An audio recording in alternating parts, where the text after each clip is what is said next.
Hi students, welcome to Bosco Campus Vision.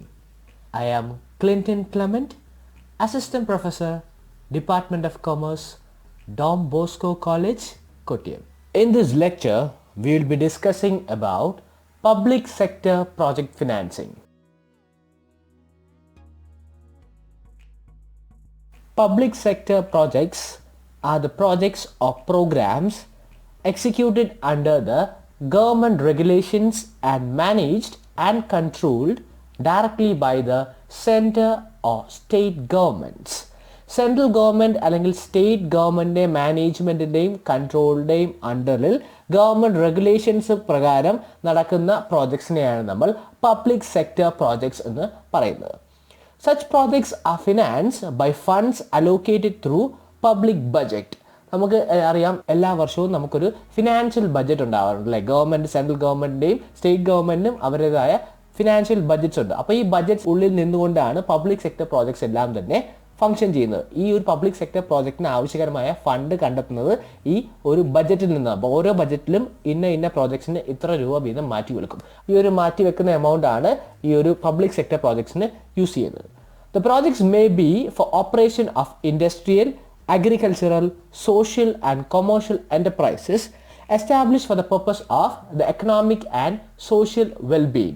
അപ്പോൾ ഇത്തരത്തിലുള്ള ഒരു പബ്ലിക് സെക്ടർ പ്രോജക്റ്റ് എന്ന് പറയുന്നത് കൂടുതലും agriculture, industrial, social, commercial enterprises ഇതെല്ലാം ഇൻക്ലൂഡ് ചെയ്യുന്നതാണെങ്കിലും മെയിൻ മോട്ടീവ് എന്ന് പറയുന്നത് എക്കണോമിക് ഡെവലപ്മെന്റ് അല്ലെങ്കിൽ സോഷ്യൽ വെൽബീയിങ് ആണ്. സൊസൈറ്റിക്കുള്ള ബെനിഫിഷ്യൽ ആയുള്ള കാര്യങ്ങൾ ചെയ്യാനാണെങ്കിൽ എക്കണോമിക് ഡെവലപ്മെന്റ് കൊണ്ടുവരിക എന്നുള്ള മോട്ടീവോട് കൂടെ പബ്ലിക് സെക്ടേഴ്സ്, അതായത് ഗവൺമെന്റ് റെഗുലേഷൻസ് പ്രകാരം സെൻട്രൽ അല്ലെങ്കിൽ സ്റ്റേറ്റ് ഗവൺമെന്റിന്റെ മാനേജ്മെന്റ് കൺട്രോളിൽ അണ്ടറിൽ നടക്കുന്ന പ്രോജക്ട്സിനെയാണ് നമ്മൾ പബ്ലിക് സെക്ടർ പ്രോജക്ട്സ് എന്ന് പറയുക. ഇത്തരത്തിലുള്ള പബ്ലിക് സെക്ടർ പ്രോജക്ട്സിന് ഫണ്ട്സ് പ്രൊവൈഡ് ചെയ്യുന്നത് പബ്ലിക് ബഡ്ജറ്റ് വഴിയാണ്. ഒരു ഇയറിലെ പബ്ലിക് ബഡ്ജറ്റ് വഴി ആ ഒരു വർഷത്തെ പ്രോജക്ട്സിനെല്ലാം ഫിനാൻസ് പ്രൊവൈഡ് ചെയ്യും. ഇത്തരത്തിലുള്ള ഫിനാൻസിങ്ങിനെയാണ് നമ്മൾ പബ്ലിക് സെക്ടർ പ്രോജക്ട് ഫിനാൻസിംഗ് എന്ന് പറയുക.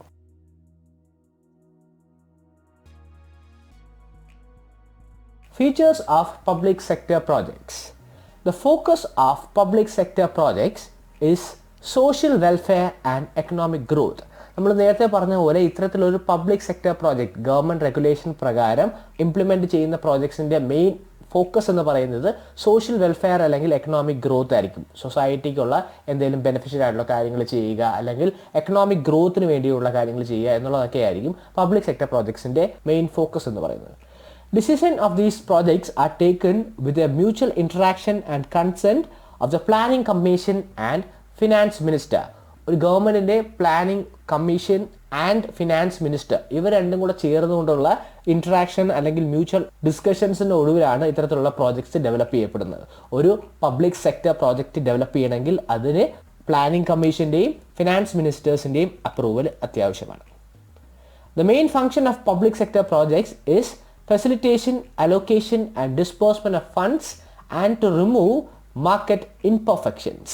ഒരു എക്കണോമിയിലുള്ള എല്ലാവിധ ഇൻപെർഫെക്ഷൻസും ഒഴിവാക്കുക, ഫണ്ട്സിനെ പ്രോപ്പറായിട്ട് അലോക്കേറ്റ് ചെയ്യുക, ആവശ്യമുള്ള സ്ഥലങ്ങളിലേക്ക് ഫണ്ട് പ്രൊവൈഡ് ചെയ്ത് എക്കണോമിക് ഡെവലപ്മെന്റ് കൊണ്ടുവരിക എന്നുള്ളതാണ് പബ്ലിക് സെക്ടർ പ്രോജക്ട്സിന്റെ main function. It provides national wealth and contribution to GDP.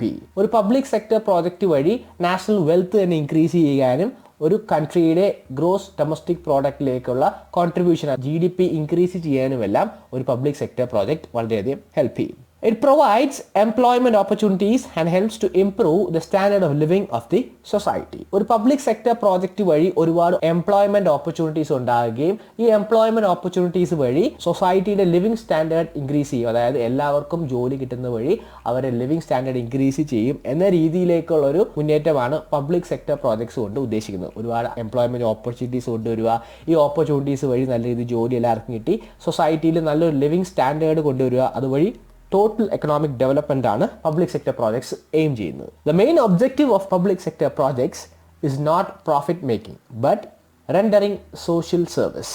ഒരു പബ്ലിക് സെക്ടർ പ്രോജക്റ്റിന്റെ മെയിൻ മോട്ടീവ് എന്ന് പറയുന്നത് ഒരിക്കലും പ്രോഫിറ്റ് ഉണ്ടാക്കുകയല്ല, സൊസൈറ്റിക്ക് ബെനിഫിഷ്യൽ ആയിട്ടുള്ള അല്ലെങ്കിൽ സൊസൈറ്റിക്ക് വേണ്ടിയുള്ള കാര്യങ്ങൾ ചെയ്യുക, സോഷ്യൽ ബെനിഫിറ്റ്സിന് വേണ്ടിയിട്ടുള്ള പ്രവൃത്തികൾ ചെയ്യുക, എക്കണോമിക് ഡെവലപ്മെന്റിനുള്ള ആക്ടിവിറ്റീസ് ചെയ്യുക. ഇത്തരത്തിൽ ഒരു സോഷ്യൽ സർവീസ് ആണ് പബ്ലിക് സെക്ടർ പ്രോജക്ട്സ് കൊണ്ട് ഉദ്ദേശിക്കുന്നത്. അതായത് ഗവൺമെന്റ് റെഗുലേഷൻസിന്റെ അണ്ടറിൽ ഗവൺമെന്റ് ഫണ്ട് ഉപയോഗിച്ച് ഗവൺമെൻറ്റിൻ്റെ പ്രോജക്ട്സ് ഇംപ്ലിമെൻറ്റ് ചെയ്യുക, പബ്ലിക്കിനും സൊസൈറ്റിക്കും എക്കണോമിക് ഡെവലപ്മെൻറ്റിനും കാരണമാകുന്ന രീതിയിലേക്കുള്ള പ്രോജക്ട്സ് ഡെവലപ്പ് ചെയ്യുകയാണ് പബ്ലിക് സെക്ടർ പ്രോജക്ട്സിൻ്റെ main motive.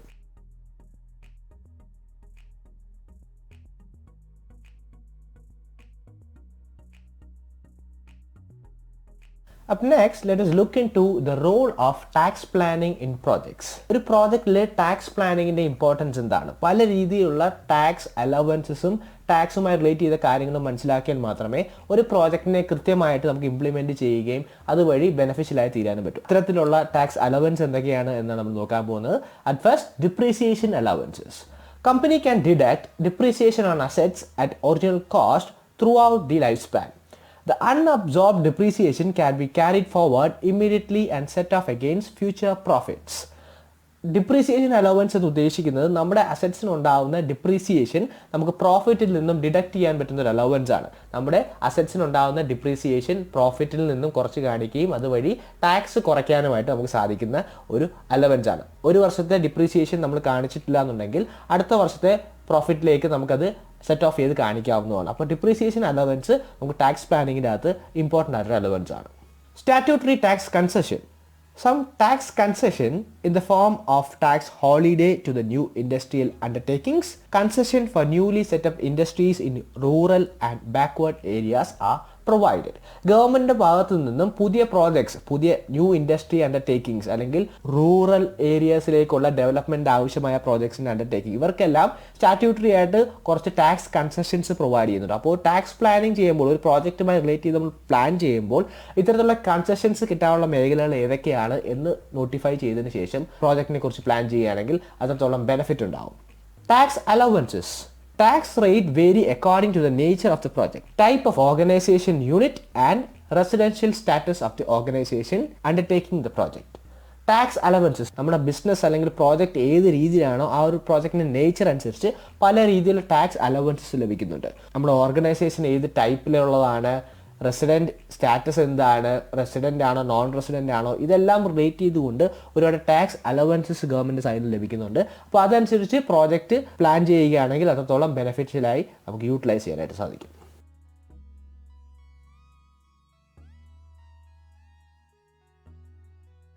Treatment of losses. Business losses can be carried forward and set off against future profits. Long-term capital losses can be carried forward and set off against long-term capital gains in the subsequent years. ഒരു വർഷം നമുക്കുണ്ടാകുന്ന നഷ്ടം മറ്റൊരു വർഷത്തെ പ്രോഫിറ്റിൽ നിന്നും set of ചെയ്ത് അതിൽ നിന്നും ബെനിഫിറ്റ് കണ്ടെത്താനായിട്ട് നമുക്ക് സാധിക്കും.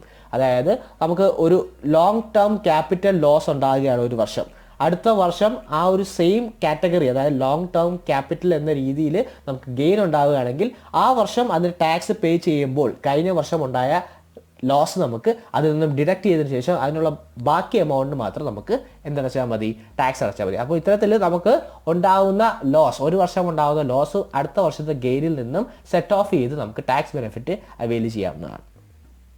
Treatment of retention of profit by a company. When companies retain more than a specified percentage of profit, a penal tax is levied. This badly affects corporate expansion and growth. ഒരു കമ്പനിക്ക് ഉണ്ടാകുന്ന പ്രോഫിറ്റിൻ്റെ മുഴുവൻ പ്രോഫിറ്റും ഒരിക്കലും share ഹോൾഡേഴ്സിന് distribute ചെയ്യില്ല, കുറച്ച് ശതമാനം retain ചെയ്യാനാണ് പതിവ്. അപ്പോൾ ഇത്തരത്തിൽ ഒരു സർട്ടൺ പെർസെൻറ്റേജിൽ കൂടുതൽ കമ്പനി റീറ്റെയിൻ ചെയ്യുകയാണെങ്കിൽ എക്സ്ട്രാ പീനൽ ടാക്സ് എന്ന രീതിയിൽ കമ്പനി ലയബിളായി തീരും. അതുകൊണ്ട് തന്നെ നമ്മൾ പ്ലാൻ ചെയ്യുമ്പോൾ കൃത്യമായിട്ട് എത്ര റീറ്റെയിൻ ചെയ്യണം, എത്ര ഷെയർ ഹോൾഡേഴ്സിന് ഡിവൈഡ് ചെയ്ത് കൊടുക്കണം, ഇത്തരം കാര്യങ്ങളെല്ലാം കൃത്യമായിട്ട് പ്ലാൻ ചെയ്യാനായിട്ട് ടാക്സ് ബെനിഫിറ്റ്സിനെ കുറിച്ച് അറിഞ്ഞിരുന്നാൽ സാധിക്കും. Treatment for intercorporate dividends. Companies also participate in equity as well as preference capital of other companies. Heavy taxation on intercorporate dividend may discourage investment in other firms' equity and preference shares. ഒരു company മറ്റ് കമ്പനിയുടെ ഷെയർസിൽ invest ചെയ്യാറുള്ള പതിവുണ്ട്, അതായത് മറ്റ് കമ്പനിയുടെ equity ഷെയർസിലും preference ഷെയർസിലൊക്കെ invest ചെയ്യാറുണ്ട്. പക്ഷേ ഇത്തരത്തിൽ ഇൻവെസ്റ്റ് ചെയ്യുമ്പോൾ അവരൊരു അഡീഷണൽ ടാക്സ് ബേർഡനും കൂടെ വരികയാണെങ്കിൽ ഇത്തരത്തിൽ ഒരു ഇൻവെസ്റ്റ്മെൻറ്റിനുള്ള സാധ്യത വളരെ കുറഞ്ഞു വരികയും ആരും ഇൻവെസ്റ്റ് ചെയ്യാത്ത രീതിയിലേക്ക് മാറും. അപ്പോൾ നമ്മൾ പ്ലാൻ ചെയ്യുമ്പോൾ ഒരു ടാക്സ് റിലേറ്റഡ് ആയിട്ടുള്ള കാര്യം, ടാക്സ് എങ്ങനെ ഒരു പ്രോജക്റ്റിനെ എഫക്റ്റ് ചെയ്യുന്നു എന്നുള്ളതാണ്. അതായത് നമ്മുടെ പ്രോജക്റ്റിലേക്ക് ആൾക്കാർ ഇൻവെസ്റ്റ് ചെയ്യണമെങ്കിൽ അവർക്ക് ടാക്സ് ബേർഡൻ കൂടുകയാണെങ്കിൽ അവർ ഇൻവെസ്റ്റ് ചെയ്യില്ല. അപ്പോൾ അതനുസരിച്ച് വേണം പ്ലാൻ ചെയ്യാനായിട്ട്. അപ്പോൾ ഒരു പ്രോജക്റ്റിലെയും ടാക്സുമായിട്ട് എത്രത്തോളം റിലേറ്റഡ് ആയിരിക്കുന്നു അല്ലെങ്കിൽ ടാക്സ് പ്ലാനിങ് എത്രത്തോളം പ്രോജക്റ്റിന് ഇമ്പോർട്ടൻ്റ് ആണ് എന്നുള്ളതാണ് നമ്മൾ ഈ ഒരു സെക്ഷനിൽ ഡിസ്കസ് ചെയ്തത്.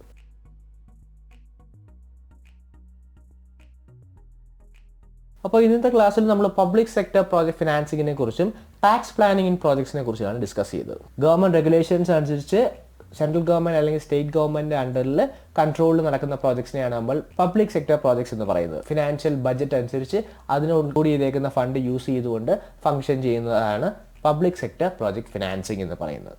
പിന്നീട് നമ്മൾ ഒരു പ്രോജക്റ്റിൽ ഇൻക്ലൂഡ് ചെയ്യേണ്ട ടാക്സ് പ്ലാനിങ് എന്തൊക്കെയാണ്, അല്ലെങ്കിൽ എന്തൊക്കെയാണ് ടാക്സ് അലവൻസസ് ലഭിക്കുക, അതനുസരിച്ച് എങ്ങനെ പ്രോജക്റ്റിനെ പ്ലാൻ ചെയ്യാമെന്നും നമ്മൾ കണ്ടു. അപ്പോൾ ഇതിനെ ബേസ് ചെയ്തുകൊണ്ട് അസൈൻമെൻറ്റ് ക്വസ്റ്റ്യൻസ് ആണ് തന്നിരിക്കുന്നത്. നല്ല രീതിയിൽ വായിച്ച് പ്രിപ്പയർ ചെയ്യുക. Thank you for listening. Have A nice day.